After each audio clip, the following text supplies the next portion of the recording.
वीरू, अब एक काम करते हैं, आगे बढ़ते हैं। हमारे साथ आज दो खास मेहमान जुड़ने वाले हैं। तो पहले इन्वेस्को म्यूचुअल फंड के सीईओ ताहिर बादशाह को जोड़ लेते हैं, उनसे बात करेंगे। ताहिर जी, गुड मॉर्निंग। ताहिर जी, पहले तो ये जो हम अभी बात कर रहे थे, रिटेल स्पेस में जिस तरीके के मूव बने हैं पिछले कुछ समय में, कहाँ टाइट ये आपका ट्रेंड में एक वन वे री रेटिंग हुई है, कहाँ आपका डीमार्ट में इतनी मैसिव डिक्लाइन आई है, दूसरी तरफ जोमेटो जैसे स्टॉक्स हैं जो भी अब थोड़ा सा एक ऑलमोस्ट इस कैटेगरी में आ गए हैं स्टॉक्स। टाइटन हालांकि कम्प्लीटली अलग है, लेकिन वहाँ पर काफ़ी मूव्स हैं। यहाँ पर अब एक पोर्टफोलियो इन्वेस्टर की अप्रोच क्या होनी चाहिए? नहीं देखिए, रिटेल में भी मतलब आपने जो दो तीन नाम जो आपने बताए, उनमें भी मतलब अलग अलग बिजनेस मॉडल्स है, अलग अलग ड्राइवर्स है और अलग अलग लीवर्स है ग्रोथ के। तो उनको डायरेक्टली तुलना करना एक्चुअली मुश्किल हो जाता है। बट मैं आपकी बात समझ रहा हूँ कि basically all these three are plays on the retail market.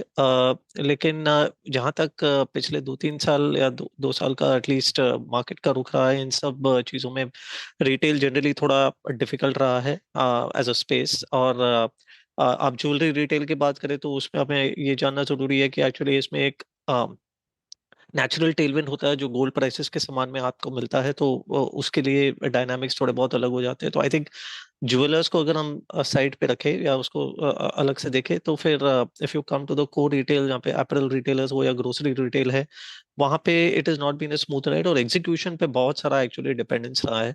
जहाँ जहाँ एग्जीक्यूशन स्ट्रांग रहा है, वहाँ वहाँ मार्केट ने डिस्प्रोपोर्शनली रिवॉर्ड दिया है। और ये इसेंशली कहानी रही अब तक की। And I think that is where market will be focused on, कि जहाँ जहाँ एग्जीक्यूशन अगर स्ट्रांग आते जाता है और मार्केट अपॉर्चुनिटी राइट तरीके से अगर मैनेजमेंट एस्टिमेट कर लेता है और उसके समान काम करता है, तो I think they will always be able to kind of grow better than the, या जगह बन जाएगी आपके लिए to be able to grow faster than the industry. So I think there are some players who are managing that, और कुछ ऐसे हैं जो वहां पे मतलब थोड़ी बहुत उन्हें दिक्कत आ रही है। But things can change over a period of time, तो वी विल हैव टू उस तरीके से देखना पड़ेगा कि जहाँ जहाँ एग्जीक्यूशन स्ट्रांग है और जहाँ जहाँ अपॉर्चुनिटी साइज बड़ी है, वहाँ पे हमें we will have to probably place more focus, more attention compare to the others.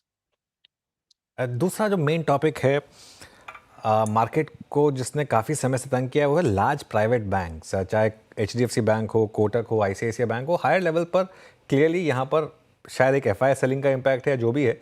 ये पॉकेट क्या अभी भी मार्केट के लिए थोड़ा सरदर्दी रहेगी, या यहाँ पर अब मौके हैं?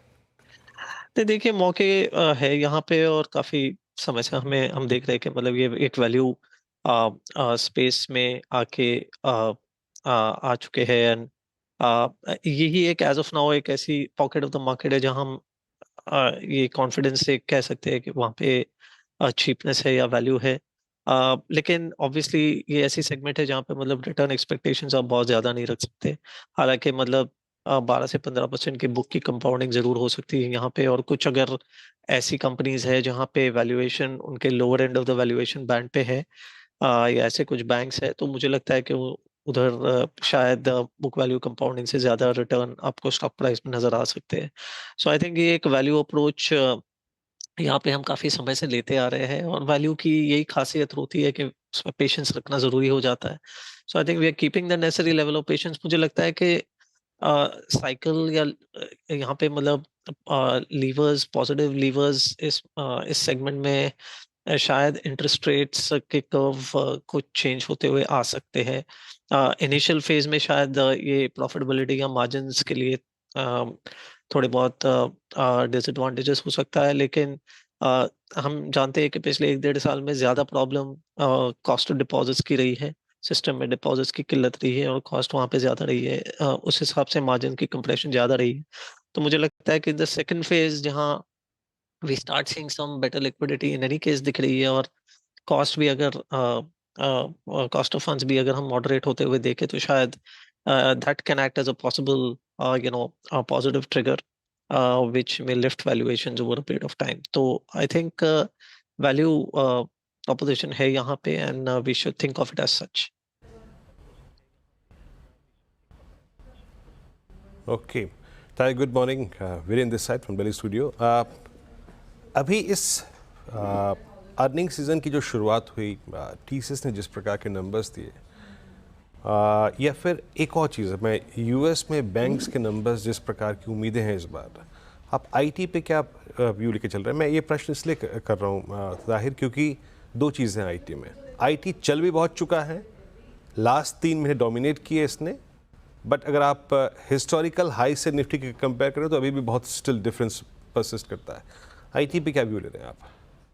अच्छा वीरू जी, अगर हम सिर्फ आईटी सर्विसेज की बात करें तो फिर थोड़ा आई एग्री विथ यू कि मतलब यहाँ पे वैसे न केवल हमने मार्केट का एक मूव दिखा है, और शायद टीसीएस के अगर हम नतीजे उसको अगर फॉर अ मोमेंट, हाँ, हम उसको इग्नोर भी करें क्योंकि बहुत सारे इंडस्ट्री के और रिजल्ट आना बाकी है, तो हम उस प्रकार से ट्रेंड बना नहीं सकते अब तक।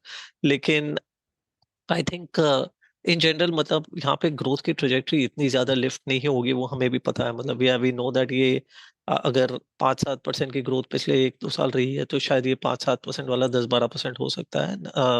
ये 15-20% वाली ग्रोथ स्टोरी इमीडिएटली नहीं बन सकती है। बट आई थिंक यहाँ पे जिस तरीके से वैल्यूएशंस की मूवमेंट आती है, वो ज्यादातर वो इंक्रीमेंटल ग्रोथ की डेल्टा को देख के ही आती है। तो आई थिंक FY 26 के बेसिस पे शायद ये कुछ स्टॉक्स ऑलरेडी जैसे आपने कहा मूव दिखा चुके हैं, और शायद प्राइसिंग में है, वैल्यूएशन में उनको रिफ्लेक्ट हो रहा है। लेकिन आई थिंक दिस साइकिल अगर 27 भी अगर कॉन्फिडेंस आता है कि over a period of time AI related जो बेनिफिट्स है वो भी शायद अक्रू होने लग जाए कंपनीज के लिए, एंड जो डील फ्लोज की मोमेंटम हमने पिछले 4 क्वार्टर से देखी है, वो भी अगर सस्टेन होती है, तो I think over a period of time और थोड़ा ग्रोथ की मोमेंटम या स्टॉक्स में और थोड़े री रेटिंग की पॉसिबिलिटी बन सकती है। बट आई थिंक जहाँ तक हमारा फोकस है, I think we are now thinking about technology and not just IT services. अब तक के लिए हमारे पास from an India standpoint generally global tech companies ही एक ऑप्शन रहा है, and अभी भी है। मतलब that is still a large part of the overall opportunity set. लेकिन टेक्नोलॉजी अडॉप्शन बहुत सारी अलग अलग चीज़ों में हो रहा है, consumer fintech, financial tech also. हम अगर आर्टिफिशियल इंटेलिजेंस की बात करें तो अलग अलग तरीके से मतलब टेक्नोलॉजी की बेनिफिट उसमें उभर के आ रही है। It is extending to other sectors also such as industrials, जहाँ पे एक टेक का प्रभाव इम्पोर्टेंट हो सकता है, for example in power transmission in particular. तो इस तरीके से हमें चॉइस नहीं है, लेकिन हम टेक्नोलॉजी को और थोड़ा एक वाइडर बास्केट के फॉर्म में हम अब हमें देखना पड़ेगा, and that is how we will have to build the opportunity set for us. अच्छा ताहिर, कुछ इंटरेस्टिंग पॉइंट्स थे, लेवल्स थे, उस पर बात मैं जरूर करना चाहूँगा। कैपिटल गुड्स इस वक्त थोड़ा सा जिसे कहते हैं, आई मीन बिल्कुल एक चैलेंजिंग फेज में है। ईवीबी सिमंस बहुत स्ट्रॉन्ग मूव जनरेट कर रहे हैं, एलएनटी में काफ़ी सेलिंग हुई लास्ट 1 महीने में, almost technically to around 200 day exponential average. Capital goods पे आप लोग क्या सेंस ले रहे हैं, और एलएनटी इस पॉइंट पे या फिर कैपिटल गुड्स इस पॉइंट पे आपको किस तरीके से प्लेस्ड लग रहे हैं? नहीं तो कुछ समय से विरोध हम मैं कहूँगा almost since beginning of this fiscal year, अप्रैल से करीब करीब हमने मतलब इंडस्ट्रियल्स पे थोड़ा हमारा रुझान हमने थोड़ा कम करने की कोशिश की है। वेटेज जो वहाँ पे है, वहाँ पे थोड़ा हमने हल्का होने की कोशिश की है, और बहुत ज्यादा ओवरवेट पोजीशन हम लेके चल रहे थे। करीब करीब 500 से 700 बेसिस पॉइंट का ओवरवेट स्टैंस था हमारा बहुत सारे पोर्टफोलियोज में। उसको हमने कुछ हद तक मॉडरेट किया है।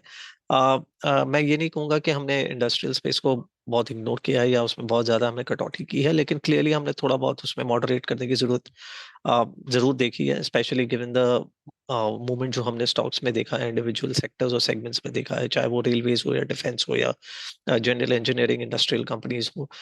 लेकिन ये फिर भी एक अब भी एक पोर्टफोलियोज का एक कोर हिस्सा है, और वहाँ पे अर्निंग्स की visibility as of now relatively better है। इनमें हम सब जानते हैं कि दो इन्फ्लुएंसर्स है ये सेक्टर में, one is the order flow और दूसरा है order execution. And I think order flow की हम अगर बात करें और ऑर्डर बुक्स की अगर बात करें, तो हमें इतनी ज्यादा हमें दिक्कत नहीं है या कंफर्ट डिस्कम्फर्ट नहीं है। लेकिन एग्जीक्यूशन ऑब्वियसली ये सेक्टर की चैलेंजिंग है इसका। ये बिजनेस ही ऐसा है जहाँ पे you not be able to see linear growth.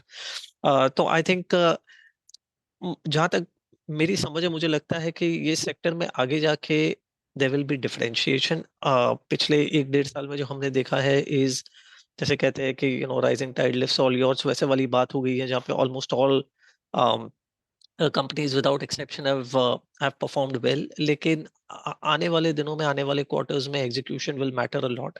Markets will demand growth, और ग्रोथ के जो नंबर्स और आंकड़े जो एस्टिमेट्स है उन पे ज्यादा डिमांड होगी, और इस तरीके से there will now be a differentiation. हो सकता है कि ये सेक्टर में कुछ सेक्टर्स, कुछ सब सेक्टर्स ज्यादा अच्छे करे कंपेयर टू द अदर्स, कुछ stocks depending upon once again execution ज्यादा आपको आउट परफॉर्मेंस दे सकते हैं compare to some of the others. So I think कुछ ऐसे पॉकेट्स हैं, न केवल इंडस्ट्रियल्स में कहूंगा, कुछ और भी जो out performing segments of the market रही है, वहां पे डिफरेंशिएशन अब एक इम्पॉर्टेंट हिस्सा बन जाएगा, एंड टू दैट एक्सटेंट आप स्टॉक सिलेक्शन पे आपको ज्यादा फोकस और ध्यान करना पड़ेगा। सिलेक्शन पे ज़्यादा ध्यान देना होगा, ये बिल्कुल एक क्लियर कट अप्रोच है। एक आखिरी सवाल, ये चाइना फैक्टर मार्केट के लिए कितना इंपॉर्टेंट होगा? मैं सिर्फ मेटल्स के पर्सपेक्टिव से नहीं पूछ रहा हूँ, लेकिन कंसिडरिंग कि पिछले हफ्ते 10 दिन में काफ़ी लोगों ने कहा है कि भारत से पैसा निकल कर शायद चीन में जा रहा है, और FIIs की काफ़ी अग्रेसिव सेलिंग हो रही है इंडिया में, क्या वो कंटिन्यू करेगी? सोनू जी, जहाँ तक मेरी यहाँ पे अंडरस्टैंडिंग है, देखिए हमने ये फिनोमिनन करीब 2022 के एंड में भी हमने जब देखा था कि India was relatively more expensive compare to China, और चाइना में एक अनलॉक, लॉकडाउन से निकलने का एक जो अपॉर्चुनिटी था वो 2023 में आने की शक्यता थी। ऑलरेडी इंडिया में वो बात हो चुकी थी, प्ले आउट हो चुकी थी। So I think we saw investor movement away from India into China, and लेकिन China unfortunately as an economy could not deliver, and बहुत ही कम समय में हम जानते हैं कि करीब 6 महीने में या less than that investor attention reversed, और वापस हमने इंडिया की तरफ पॉजिटिव रुझान देखा था। अब इस बार भी कुछ ऐसे ही होने जा रहा है, लेकिन एक ही मेन डिफरेंस इस बार ये है कि obviously it is now supported by stimulus, and government, Chinese government is now committed not only to stimulate the economy but also एक तरीके से, मतलब इक्विटी मार्केट्स को वहां पे एक सपोर्ट देने की कोशिश डेफिनेटली की जा रही हो, ऐसा ऐसे ऐसे हम अंदाजा लगा सकते हैं। So I think this time around it will not be a very quick in and out by foreigners, foreign investors जो वहाँ अभी एक अपॉर्चुनिटी के रूप में उसे उस मार्केट को एक्सप्लोर कर रहे हैं, they will somewhat be persistent with it. तो मेरा ये मानना रहेगा कि जो ये शिफ्ट ऑफ फ्लोज हो रहा है फ्रॉम इंडिया टू चाइना या from other emerging markets to China might continue for somewhat longer compare to what happened the last time. लेकिन ऑब्वियसली हम ये भी जानते हैं कि चाइना में there are some of those structural challenges, and कहीं ना कहीं जाके this trade is not going to be a very long lasting trade. It might be definitely something which will be used as an arbitrage for the near future. Maybe a year or so we could see this continue, and after that वापस हम एक structural form में अगर India तब तक कुछ अगर हद तक रिलेटिवली लेस एक्सपेंसिव दिखाई देता है, तो I think investor attention should come back to India. Alright Tahir ji, बहुत बहुत शुक्रिया। इस अच्छे नोट पर इस कॉन्वर्सेशन को थैंक यू यहाँ वेरी समाप्त मच। करेंगे।